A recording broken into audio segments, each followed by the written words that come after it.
And mga kalingap, nagsama-sama po ang mga matubang siblings. Matubang siblings po. Kasama natin si Roel at si Insan. Tama. Ako naman. Bunso.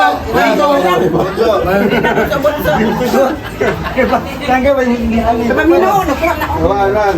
1, 2, 3. Dito muna. Tawa. 1, 2, 3. Smart. 1, 2. O, ito ko na pigalo. Ako adong. Sige, last. 1, 2, 3. O, ito ko na.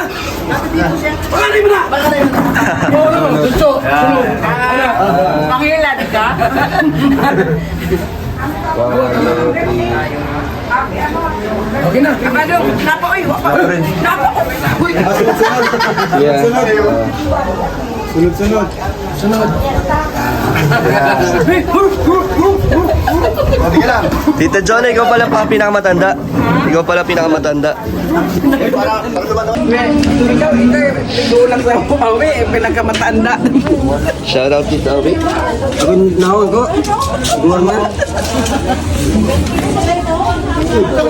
Shoutout Insan. Ay, shoutout. Anong feeling na kompleto ang ano? Ang matubang. Saya, no? Sa'yo. Kasi ano lang ito, bihira lang. Bihira nga lang. Last year, almost kompleto tayo. Pero ito, bumalik naman sa 2024. Pero ang sarap sa feeling na iisa yung ginagawa natin. Pero sama-sama tayo. Suportado bawat isa. Happy New Year pala, Insan. Ay, Happy New Year. First time. First vlog sa 2024. Ayun. Kasama. Insan, quick interview lang. Ano ang iyong New Year's resolution? Siyempre, ano lang. Sana sa taong ito is magiging productive, no? Sabihin Hindi natin ka pa productive dyan, ha? gusto Kulang ko- pa sa'yo, kulang pa yung gusto ko, ginagawa mo. Kung anong ginagawa natin last year, sana mas doblehin pa, no? Eh, syempre, magiging, yung tumatak yung, natin, yung mga pagtulong natin sa bawat tao. Yung makikilala talaga tayo dito sa pag-YouTube bilang charity vlogger. So, hoping na magawa natin yun. And syempre sa guidance ni Lord, no? At sana good health lang palagi. Congrats sa yung dalawang pabahay dito sa Diet, Insan. Ayaw nga po. Congrats sa successful mong pagiging charity vlog. Nadala mo na dito. Di ba dati sa Malalag lang yung pabahay mo, ngayon may nadala mo na dito. Congrats, Sana nga maano yun. Siyempre may mga nakaplano pa tayo mga pabahay dito. Marami pa tayong pabahayan and Madami pa. Yes. So, Insan, congrats pala na nag 1 year na kayo ni Rachel bilang isang Russian. Ayaw po. Ano ba ang sekreto, Insan, na tumagal kayo ng ganun na nalagpasan nyo lahat ng mga negative na bashers, na ang dami nyo narinig, dami nyo tinanggap, di ba? Pero nandito pa rin kayo magkasama at naging mas matatag. So, ano ang pinagdaanan? sa tingin ko, Insan, hindi naman siya actually sikreto talaga. Yung pagiging natural lang namin.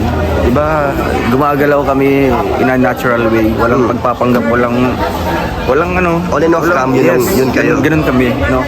Kung nakilala niyo po na ganyan kami, at siyempre, ipapakita namin kung sino talaga kung ano talaga yung ugali namin.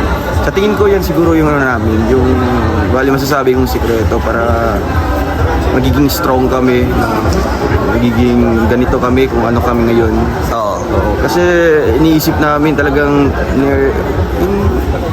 iniisip namin yung mga pinagdadaanan namin noon pa man. Nung nagsimula pa lang kami dito, na kaliwat kanan yung mga bashing, ganyan. May isa sanang sumuko, no? Si Langga. Talaga? Isa niya sanang sumuko. Paano sumuko? I mean, i-quit na yung namin as Rochelle. Oo. Ayaw na niyang mag-vlog. Dumating na pala Dumating na sa point ganun. nun, pero So, ikaw yung nag-motivate sa kanya? nag-motivate sa kanya, no? Wala naman pwedeng sa kanya, yung i-boost yung confidence niya, ganyan. Nagpapayo din tayo. Kaya ito, successful naman kasi nakinig siya, talagang yung talaga niya, yung talagang sinusunod niya yung mga payo ko, yung mga advices ko sa kanya. So ngayon, yung mga naging weaknesses, strength nyo na sila ngayon. Parang yun yung fondasyon nyo, di ba? Mukhang doon kami mas lalong tumatag, tumibay. Kasi nga, pinarealize ko sa kanya, kung mag-indulge tayo ng oras sa kanila. Yung mag-invest tayo ng oras sa kanila para mag-rebut, para ano bang mapapala natin, ganyan. So yun, iniisip namin, talagang siguro na-realize din niya na wala naman tayong mapapala dyan kung papatulan natin yun. Tama. So ayun, natututo siya sa mga ganong paraan lang. Simpleng bagay lang na ipapaalala ko sa kanya na huwag nang maglaan, huwag nang mag-invest ng oras Sa mga negativity. negative. So, Roel, dahil sa inyo ngayon, yung community, sobrang solid na. Dahil sa pinapakita nyo nga na wala kayong halong kaplastikan, on and off cam, talagang dun kayo minahal, no? Oo. Nakita nila yung sincerity nyo sa isa't isa. Ano ba meron na ngayon sa inyo? Nabubuo sa inyo ni Rachel? Grabe. Siyempre, yung... Same pa lang, like that. And yun nga, sabi mo, di ba, what you see is what you get. Parang kung ano na yung nakikita nila, sila na bahala. Ayun ang bahala mag-isip po. Pero alam naman po namin yung ano namin talaga. Yung sino talaga kami, kung saan po kami talaga. Ano namin dito sa pag-YouTube. Yung stand namin ditong dalawa. Pero siyempre, nirespeto din namin yung mga bawat opinion ng bawat isang tao. No? Kaya kung ano mga iniisip nila, sa kanila yun, nasa kanila. Opinion nila yun. Opinion nila yun. Sige, Insan, salamat. So, Insan, ano ang masasabi mo sa inyong Rochelle fanatics or community ninyo? Rochelle community. Ayun, maraming salamat po sa mga naniniwala, sumuporta at nagmamahal po sa amin nilangga. No? Pinapakita lang po namin kung ano po kami, no? It's either magustuhan nyo kami or hindi, no? Pero mas marami yung nagkakagusto, no? Kasi nga, ganito, talagang napipil nila, no? Yung ano namin, yung pagka-genuine, yung samahan namin, ganito. Kaya salamat dahil na-appreciate nyo po and alam ko po na talagang hindi po magiging useless yung suporta niyo sa amin kasi pinapakita pa namin sa inyo yung pagmamahal din namin sa bawat isa. Yung sukli na binibigay nyo is yung mga nakikita nila sa vlogs pinapakita nyo. namin yung sabihin man nating stress reliever, ganyan, no? Pinapakita namin sa kanila yung good vibes, no? Para mas matuwa sila, mapawi yung pagod nila sa ibang bansa. In that way lamang po kami makapagbigay, makapagsupli sa kanilang pagmamahal sa amin. Alam mo, malaking bagay yun sa mga OFW, yung saya na naibibigay nyo, yung kilig. Maraming nagano sa atin, no? Yun nga, nag-share sa atin na kung hindi daw dumating yung Rochelle, baka nauwi na sa Depression, anxiety diba? o depression. Grabe, ganyan, ang laki na impact stressful. sa kanila. Kaya ayun, blessing disguise po kasi nakilala at nabuo, no, ang Rochelle. Thank you kay Kalinga Prab, credited to kay Kalinga Prab, kay Kuya Bal. Kaya lahat natin sila pasalamatan po, no? Kung wala din po sila, wala din pong nabuong Rochelle or walang Rochelle community. At syempre, dahil sa inyo na Rachel, kaya naging mas matatag. Yes, kaya wino-workout talaga namin, no? Kung ano meron kami, talagang pinipreserve namin, no, as an individual or as a pair, ganyan, as a love team. Tama. Kaya ayun po, no, at sana kung ano mang mangyari sa taong ito, no, sana suportahan niyo pa rin po kami kung ano mga desisyon namin. Salamat po sa inyong walang sawang suporta po sa amin. So, Insan, one quick question. Walang totoo sa mga issues about sa atin na hiduan. Ay, wala po talaga, no? So, ito tayo ngayon, Yes. nagsasama-sama. Yun nga po, ang may papayo ko lang po, doon po kayo maniwala po sa mismong naka-experience or mismong nakasama namin. No? Wag po kayo maniwala po sa sabi-sabi lang. No? Sila po ay nagpapagulo lamang po sa relationship namin as a family or mas kamag-aan. Tsaka hindi tayo affected. Hindi Diba? po, Sa atin walang ilangan na or awkward na pag magkakasama tayo. Wala. Talagang natural lang na ano tayo. Siguro yung mga bagay na yan is talagang sinusubok, no? Sinusubok. ating- Normal lang naman yan sa Marami. social media, Tama. sa industriya po ng dito sa social media or maging sa yun nga po sa show business ganyan, di ba? Parang nasa showbiz na rin kasi ang mga... Ganyan, kasi nga po public vloggers. siya, public platform, di ba? Kaya ito po, no, okay po kaming lahat, Kuya Brooks. Ay, si Kuya Brooks, walang isyong ginagawa. Bibo. No, wala po talaga. Siguro na misinterpret ng mga ibang taong conservative or mga ibang taong iba yung pag-iisip, di ba? Iba yung pananaw kasi Iba nila. yung pananaw, no? Hindi lahat magkakasunod or hindi parehas ng pag-iisip ang lahat ng tao. Kaya po, ayun po, no, sa amin po magpapamilya, wala pong mga ganyan. No? Kasi nga po, aim namin, makatulong lamang, no? Aim namin na makasuporta sa bawat isa. At syempre, ganito, nagawa na po, no, nila Kalinga Prab at ni Kuya Bal na tulungan ako, no? Kaya tumaas yung ano natin. Kaya yan po ang advocacy po namin, no? Bilang matubang family or matubang mga vloggers. Thank you, Insan. Thank you, Insan. Shoutout kay Tita Angga. Shout out. Vlogger yan. Ano channel? Kalingap Ga. Ambasadora Ga. Asa si Tita Jonah? Eh, si Tito Abi? Busy sila. Shoutout kay Tita Jonah.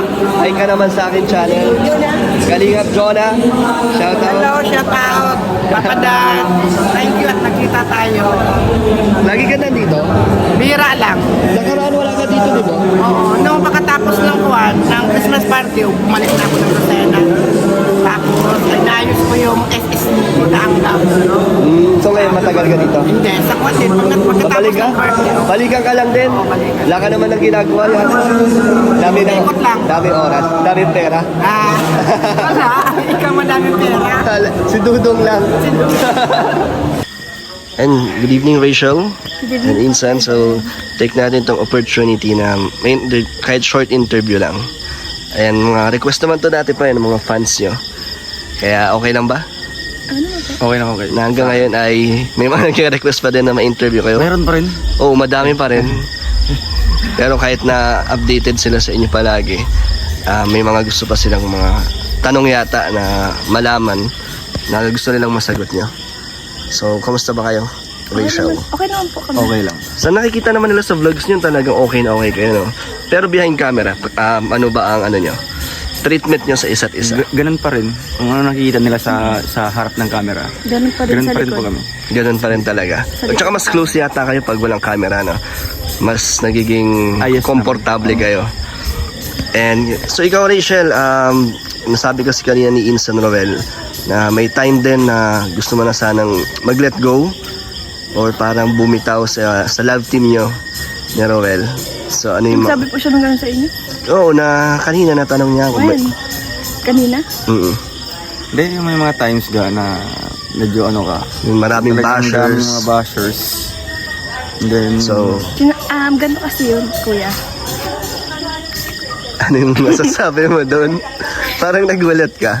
Or secret lang ba yun? Secret lang ba dapat? Hindi ko na-expect yun Sa kanya ko lang kasi sinasabi yun. So, paano yan? Nasabi ni Ano Insan man lang Roel. po na sinasabi ko man lang yun. Pero hindi naman ibig sabihin nun ay bibitaw na talaga ako. Ano ba yung mga nagbigay sa'yo ng idea na bakit mo naisip yan? Ano yung nag-trigger sa'yo na parang Nakakapagod. ang alin? Yung mga sinasabi nila na ganito yung gawin, ganun yung, ganun. Basta madami pong dahilan. So, maraming dahilan. So, halo-halo. Kasama na doon yung Lahat. mga bashers. Tapos, may mga nagko-control din sa inyo, ganun. And, kamusta naman yung mga nagko-control sa inyo ng hanggang ngayon ba nandyan pa rin sila? Nandiyan pa rin naman po yung mga basher na na magsasabi ng mga negative. Tapos, mga ayaw nila na gawin namin. Pero doon kami masaya eh. So, anong actions or paano nyo sinagot yung mga ganun na... Hayaan na lang, huwag na lang pansinin. So, stay as you are. Di ba nakita ko kasi dati sa vlog or live niya yata ni Robin na hindi mo kailangan baguhin yung sarili mo para sa ibang tao. Parang kung ano kayo, ganun talaga. And may times din na talagang naiyak ka na nag-breakdown ka na talaga. Siyempre sa murang edad mo, di ba? Tapos ang daming yung natatanggap na bashers. Parang kayo nasa showbiz na kasi. Ano bang feeling, Insan, na ganun kainit kayo sa mga tao? syempre kung titingnan natin sa positive side, talagang masaya dahil dito bihira yung mga taong magkakaroon ng ganitong limelight dito sa pag-YouTube. Pero on the other side, yung advantage doon is medyo nape-pressure din. Kasi lahat ng tao, public yung buhay namin. Lahat ng tao free mag-comment anything na gusto nilang i-comment. No, wala silang pinitig. Hindi na iniisip kung ano maramdaman namin. So ayun, iniisip na lang po namin, tinitake namin as constructive criticism para sa amin. Pero ilang mga comments din na talagang below the belt na doon na kami talagang yung gagawa ng way. So paano yung way na sinasagot nyo sila? Hindi naman siya hindi naman. sinasagot. Syempre kung paano kami mag-explain sa kanila. Halimbawa magla-live na lang kami, ina-address namin doon, ini-educate namin sila kung anong mga nila, yung anong mga problema nila doon sa comment section, ini-educate namin sila, binibigyan namin sila ng linaw, ini-explain namin kung anong mga hindi nila naintindihan. Sama. Kasi kung lalabanan nyo sila, parang katulad nyo din sila Yes, na masakit walang din. pagkaiba sa Tama, kanila walang din. pagkakaiba. So Rachel, ano ang isa sa sekreto bakit tumagal kayo ng 1 year na ni Rowel? Kasi di ba nag-anniversary na kayo? Si Rowel nasagot niya yan na kung ano yung mga pinagdaanan nyo. So ikaw Rachel, ano ang mga hindi mo makakalimutan sa 1 year nyo ni Rowel? Nang hayaan lang yung mga basher. Kasi kung saan kayo masaya, yun lang yung namin, pagbukusan. Yung goal namin, tsaka hindi naman sa kanila umiikot lang yung mundo namin. Pero sa inyong dalawa, ano ang pinangahawakan nyo? Meron ba? Meron na ba kayong usapan or pangako sa isa't isa? Hindi nyo naman kailangan sagutin kung meron lang. Meron. Meron. So, sa inyong dalawa na yun. And ano yun? Kasal? Grabe. So, Hindi man. hindi naman. Pero meron kayong parang pinangahawakan na magstay kayo sa isa't isa. Gano'n naman kayo kasolid na insan. Ikaw, kung tatanungin kita, kaya mo bang ipagtanggol si Rachel sa kahit kanino? Kahit na buhay mo ang nakataya? Syempre insan. Talaga? Yes, kaya ko. Pero syempre, Oo. alam ko naman na talagang yung imposibleng mangyari yun, no? Pero magkaibang yung senaryo. Halimbawa kung darating man doon, hindi naman ganoon totaling buhay talaga Oo. sa mga superheroes. Hindi naman. Pero magkaibang senaryo, syempre pipiliin ko talaga kung sino yung nasa puso at ano ko. So si Rachel yan. Syempre naman. Okay, so yun lang short interview lang sa inyo Rachel at kinamusta ko lang kayo. And masaya ako para sa inyo Rachel. Sana magtagal pa kayo. Kayo ba insan? Ito. Hanggang gaano kayo katagal mag-i-stay sa social media or ang Rochelle fans hanggat nandyan din kayo? Anong Para plano sa nyo? akin, hanggat may sumusuporta sa amin, dito pa rin kami. And hanggang, syempre hindi naman tayo titigil dito sa ating advocacy yung makatulong. No? Kasi dito tayo nagsimula, dito tayo nakilala. And hanggat may channel pa tayo, hanggat kaya pa nating tumulong, magpapatuloy pa rin kami. Ikaw Rachel, hanggang kailan? Dati nasagot mo yan, di ba? Naalala mo ba yun yung tinanong kita, hanggang kailan mo susuportahan si Rowel? Ang sagot mo yata nun is, di ba? Hanggang dulo. So ngayon yun pa rin ang sagot mo. Wala nang hanggan. So, shoutout na kayo. Ay, shoutout po. Thank you, Insan. Bye-bye na kayo. Bye-bye po. Salamat po.